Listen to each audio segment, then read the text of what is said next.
Hi everyone, welcome back to another book review. This month I went on vacation and I didn't have as much time to read as I normally would, but I still managed to read 3 books, so let's get into it. The first book I read this month, I actually began reading at the end of January because I couldn't wait for February to start.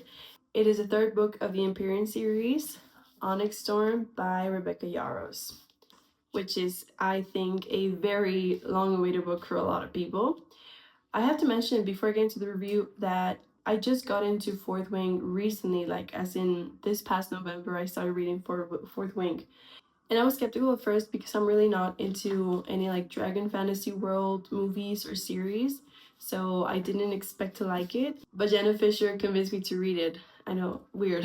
I listened to the Office Ladies podcast, and in an episode, she mentions that she was gifted Fourth Wing by someone and she didn't care to read it for many months until later that she decided she was gonna read it and she loved it. So I went in with a skeptical mind, but also with high expectations, and it totally won me over. I devoured the first book as well as Iron Flame, so I was really happy to discover that the third and final book of the series was coming out in mid-January, so I only had to wait about a month and a half for the last book.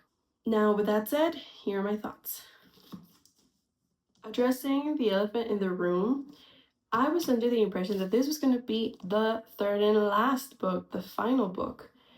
When the release date of Onyx Storm was nearing, and after that a little bit, I stopped watching all content related to the book because I didn't want any spoilers when I was reading it. So imagine my surprise when I'm reading it and I'm nearing the end of the book and I'm realizing that this is not going to be the final book. They're not going to get an ending to the plot. Apparently now it's become a 5-book series and there's no suggested date as to when 4th book will be coming out, let alone the last one. And I get wanting to extend the series, it is really popular and successful, but I just felt like this book just wasn't it. There was something missing. It felt like there was a lot happening and nothing happening at the same time. We hang on to Violet finding a cure for Satan through most of the book, but it felt like this part of the plot was lacking. And there are some interesting discoveries, but they just don't seem to impact the plot much. To me, it could have been 200 pages instead of almost 600, and we would have learned the same things. Sadly, I give this book 3 out of 5 stars. Okay, alright, well, moving on. The second book I read this month was The Silent Patient by Alex Michaelides. I hope I'm saying that right.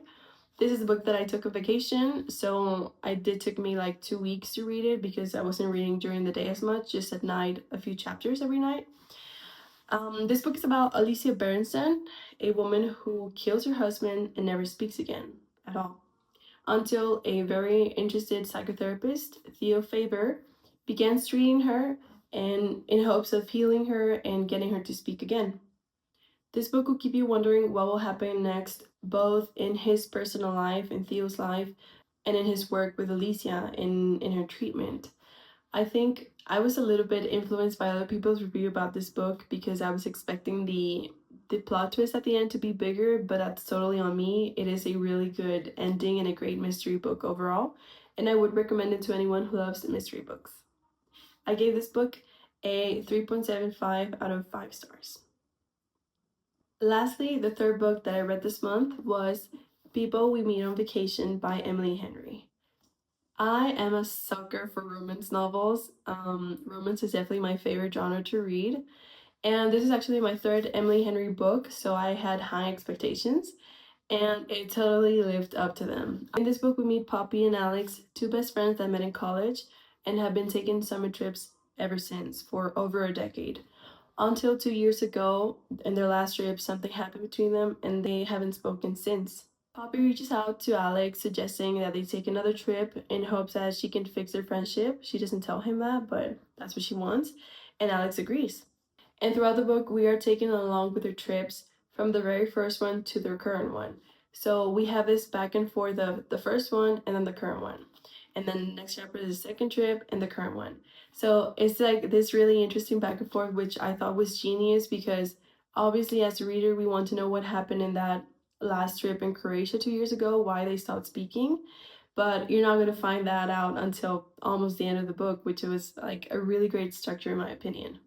And I really enjoyed reading about them and their friendship and how they've been for each other all these years and their history. If you love romance novels like me, I would definitely recommend that you read this one. I gave this book a 4.5 out of 5 stars. Well, that's it for this month's reading. There was definitely a mix of different genres, but I enjoyed it nonetheless. If you read these books, let me know what you thought about them, and if you have any recommendations for me about what to read next. I'll be starting a new book tomorrow that will be in my next review, as well as others that I have planned. And that's it for today. Thank you so much for watching. Don't forget to subscribe and leave a like if you enjoyed this video. My name is Paloma, and I hope to see you next time. Bye.